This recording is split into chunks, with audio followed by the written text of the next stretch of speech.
सीताराम। आप सभी को करवा चौथ के व्रत की हार्दिक शुभकामनाएं।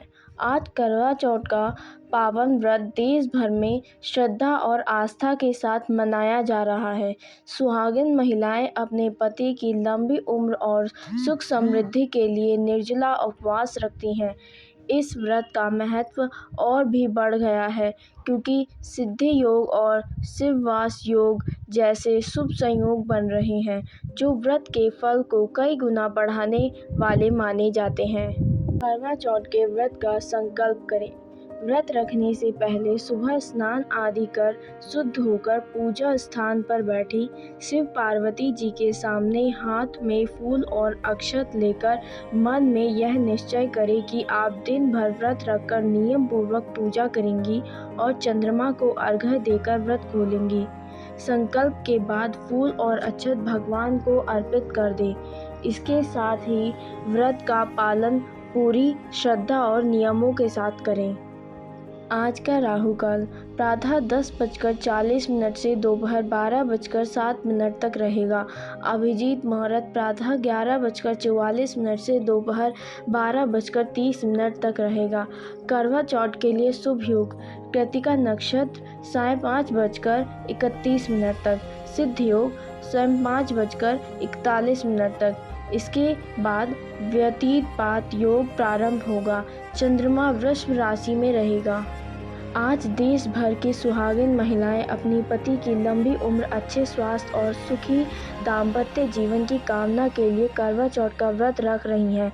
यह पर्व हर वर्ष कार्तिक मास की कृष्ण पक्ष की चतुर्थी को मनाया जाता है, जिसमें महिलाएं निर्जला व्रत रखती हैं। शाम को पारंपरिक 16 श्रृंगार के साथ चंद्रमा को अर्घ्य देकर व्रत का समापन करती हैं।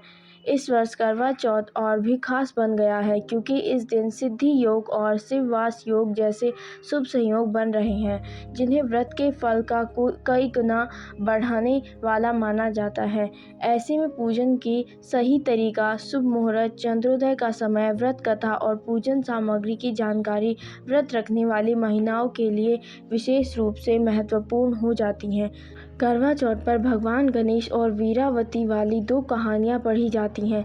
ऐसा कहा जाता है कि चतुर्थी तिथि पर पहले गणेश जी की पूजा करें और फिर करवा माता की पूजा होती है, जिसकी कहानी वीरावती से जुड़ी है। इसके बिना व्रत अधूरा माना जाता है। करवा चौथ पर पूजा में सास के लिए बायना रखा जाता है। इसमें पूरियाँ, मीठा, सुहाग का सामान, कपड़े शामिल होते हैं। इसके अलावा पूजा में करवे जरूर रखे जाते हैं। इसके बिना पूजा अधूरी मानी जाती है। करवा चौथ के लिए मिट्टी का बना हुआ करवा, चीनी का बना हुआ करवा, रोले, सिंदूर, कलावा, पंचामृत, फल, कपूर, धूपबत्ती, गंगा जल, चावल, दीपक, रुई, कलावा, बतासे, पंचमेवा आदि का इस्तेमाल होता है। करवा चौथ पर पढ़ी जाने वाले गणेश जी की कथा बहुत समय पहले की बात है। एक अंधी बुढ़िया थी। वे भगवान गणेश जी की भक्त थी और विधि विधान से रोजाना गणेश जी का पूजन करती थी। एक दिन गणेश जी उस बुढ़िया से प्रसन्न हो गए और उसको दर्शन देकर बोले कि मैं आपकी पूजा से प्रसन्न हूँ, आपको जो वर मांगना है वो मांग लें। बुढ़िया कहती है, मुझे मांगना नहीं आता, तो कैसे और क्या मांगूं? उसने अपने बेटे और बहू से पूछा। उन्होंने कहा कि धन मांग लो और बहू ने कहा कि पोता मांग लो।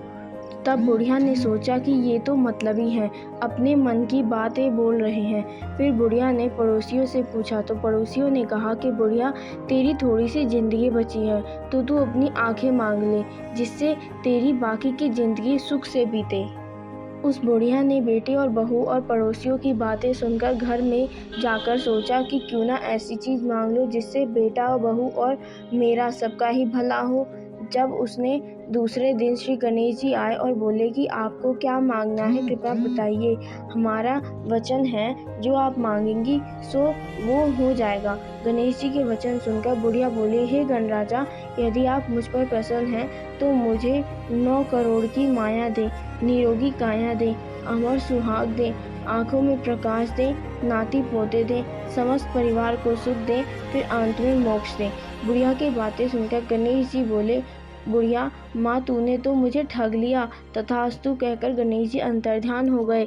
हे गणेश जी, जैसे बुढ़िया माँ की मांगे अनुसार आपने सब कुछ दिया, वैसे ही सबको देना। बोलो गणपति भगवान की जय। यहाँ पढ़ते हैं वीरावती की कथा। करवा चौथ व्रत कथा। पौराणिक कथा के अनुसार एक समय की बात है।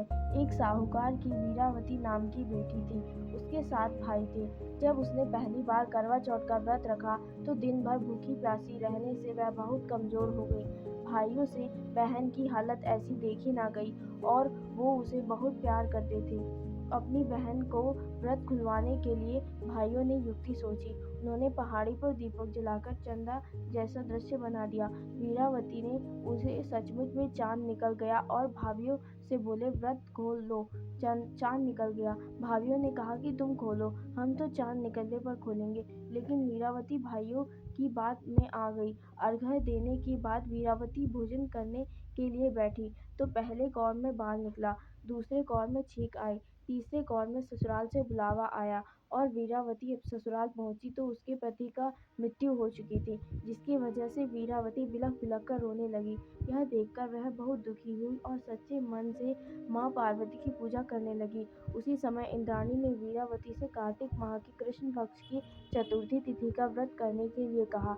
इसके बाद वीरावती ने विधि पूर्वक व्रत किया। उसने पूरे साल का चौथा का व्रत रखा और करवा चौथ के दिन व्रत रखने पर करवा माँ उससे माता पार्वती उससे प्रसन्न हो गई। उन्होंने उसे वरदान दिया कि उसके पति को फिर से जीवित कर दिया। तभी से पति की लंबी आयु के लिए सुहागन महिलाएं करवा चौथ का व्रत रखती हैं, जिससे पति की दीर्घायु को वरदान प्राप्त हो। इस परंपरा को आज भी निभाया जा रहा है। करवा चौथ माता जैसे अपनी वीरावती के सुहाग की रक्षा की, वैसे ही सभी के सुहाग की रक्षा करना। धन्यवाद। आशा है आपको हमारी यह कथा अच्छी लगी होगी।